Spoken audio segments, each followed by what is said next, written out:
Halo semuanya, welcome to my channel. Kali ini kita akan bercerita dengan judul Tergoda Janda Kakakku. Sebelumnya jangan lupa untuk di-subscribe, like dan komen.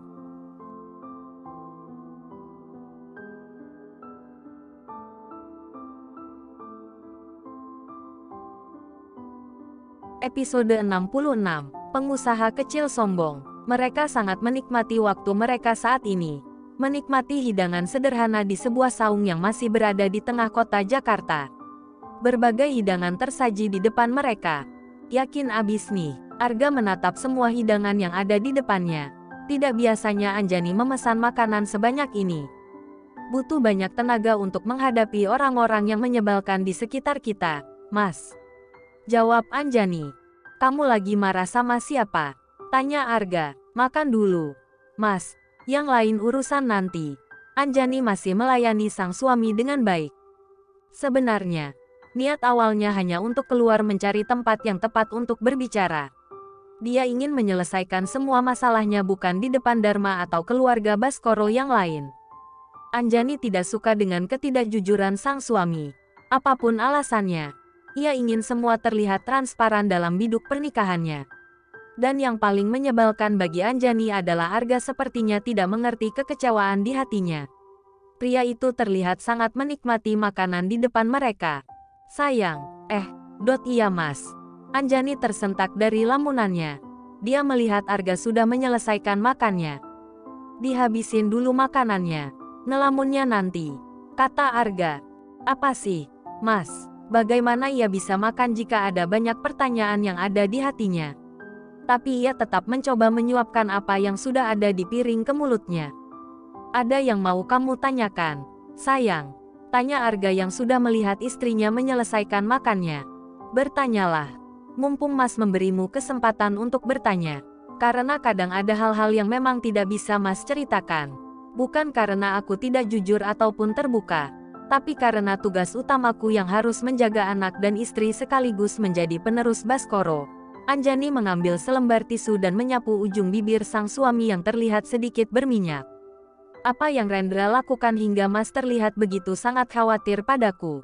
Aku selama ini sudah mengalah dengan menuruti keinginan Mas yang melarangku pergi kemanapun.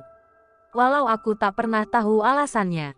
Karena kewajibanku adalah mengikuti semua kata-kata dari suamiku. Tapi ini sudah hampir 1 bulan. Mas, aku capek dengan semua aturan yang Mas buat. Arga menghela nafas mendengar penjelasan panjang sang istri. Tapi dia tetap serius untuk mendengarkan semua isi hati istri tercintanya. Sebenarnya dia sedikit kaget karena tak menyangka Anjani sudah tahu mengenai Rendra. Aku adalah istrimu Mas.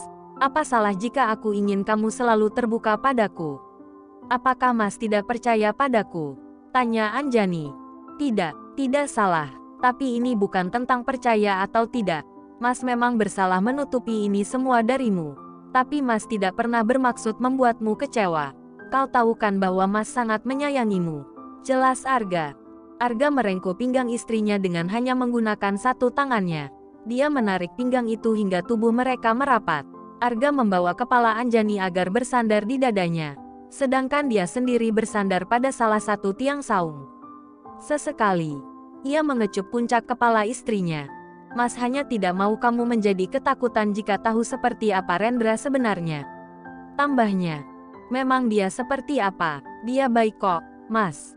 Ucap Anjani. Dia seorang psikopat gila yang sudah tergila-gila padamu. Dia terobsesi untuk memilikimu dan Dharma. Aku dan Papa tak bisa membiarkannya. Itulah alasan mengapa kami terlihat sangat overprotective menjaga kalian. Kalian adalah prioritas kami. Kalian adalah segalanya bagi Mas. Jelas Arga. Masa sih, Mas? Kenapa dari awal Raihan terlihat sangat membenci dia? Kok jadi Raihan sih? Yang? Tanya Arga yang kaget karena tiba-tiba Anjani membahas Raihan. Anjani mengeratkan tangannya yang melingkar pada perut suaminya. Ia lupa bahwa Arga tidak akan suka jika ia menyebut nama pria lain saat mereka berdua seperti ini. Maaf, terus. Apa yang sudah Mas lakukan pada pria gila itu? Tanya Anjani. Tidak banyak. Hanya memberikan sedikit peringatan agar dia tidak lagi muncul di depan kita. Jawab Arga. Oh, ketika mereka sedang menikmati waktu mereka, ada 2 wanita dan 2 orang pria yang terdengar menyapa Anjani. Anjani, kamu benar Anjani kan? Arga dan istrinya spontan menoleh. Terlihat 2 wanita dengan penampilan yang cukup mencolok berjalan mendekati mereka. Sementara pasangannya berjalan di belakang mereka. 2 pria itu masih lengkap mengenakan setelan kerja. Anjani melepaskan kedua tangannya yang masih melingkar di perut sang suami dan berniat untuk sedikit menggeser duduknya karena merasa posisi mereka saat ini masih sedikit intim. Tentu saja, Arga tidak membiarkannya. Salah satu tangannya tetap saja merengkuh kuat pinggang istrinya. Mas, Arga menjawab dengan menggeleng pelan, seakan meminta sang istri untuk tetap di sisinya. Enzi, Jessica, iya, ini kami, boleh kami bergabung di sini? Kami juga baru saja selesai makan siang. Arga terpaksa menyalami ke-4 orang di depannya. Entah kenapa, tapi dari awal dia sudah tidak suka dengan mereka. Hei, senang bisa bertemu lagi denganmu. Apa kau masih bekerja di bank? Seorang wanita yang bernama Jessica bertanya pada Anjani. Belum sampai Anjani menjawab. Wanita lain yang bernama Enzi sudah menyahutnya. Tentu saja masih, dia kan hanya istri siri. Pasti sangat berat untuknya. Biasanya pernikahan yang tidak diakui tidak mendapat nafkah yang layak. Oh iya, kenalkan ini suamiku, Eka Pangestu. Dan itu suami Jessica, Eko Pangestu. Mereka kakak beradik dari keluarga Pangestu. Kalian pasti tahu siapa mereka. Wanita bernama Enzi itu membanggakan keluarga suaminya dan memandang remeh 2 manusia di depannya. Pangestu adalah salah satu keluarga pengusaha yang cukup terpandang di kota itu. Dia istri sahku, bukan istri siri, geram Arga. Anjani terus mengelus punggung tangan suaminya seakan meredam api yang mulai tersulut dalam hati Arga. Oh, maaf kalau kau sudah menjadikan dia istri sahmu. Kami dan Anjani jarang bertemu karena kami terlalu sering keluar kota bersama suami-suami kami. Maklum, suami kami sering melakukan perjalanan bisnis. Ucap sombong wanita yang bernama Enzi. Wajah Arga sudah memerah. Bahkan dia sudah memalingkan wajahnya agar tidak melihat 2 pasang manusia yang menurutnya sangat memuakkan. Suamimu bekerja di mana, Anjani? Siapa tahu jika dia bekerja di perusahaan Pangestu Eka ataupun Eko bisa menaikkan jabatannya. Tanya Jessica yang tidak kalah sombongnya. Dia bekerja di perusahaan Baskoro. Jawab Anjani singkat. Wow, Baskoro Corp. Kami juga sedang mengajukan kerjasama dengan mereka. Kau bekerja di bagian apa? Siapa tahu kau bisa melancarkan jalan kami. Kami akan membayarmu dengan harga yang pantas. Seseorang bernama Eka malah berusaha melobi Arga agar mencurangi perusahaannya sendiri. Arga tidak merespon sama sekali. Dia masih sibuk mempermainkan jemari sang istri yang dia letakkan di atas pahanya. Maaf, tapi sepertinya Mas Arga tidak bisa melakukan hal yang kalian minta. Dia, ucapan Anjani langsung dipotong oleh Eka. Arga, nama yang sama dengan putra dari pemilik Baskoro, Arga Birawa Baskoro. Kudengar dia adalah salah satu pengusaha muda paling berpengaruh. Di bawah naungannya Baskoro berkembang dengan pesat. Potong Eka. Anjani mencium punggung tangan suaminya.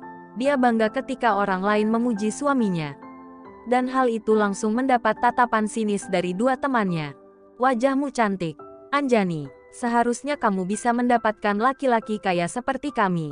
Itu bisa menjamin hidupmu. Ucap Eko dengan nada meremehkan Arga. Aku mencintainya. Sangat mencintainya.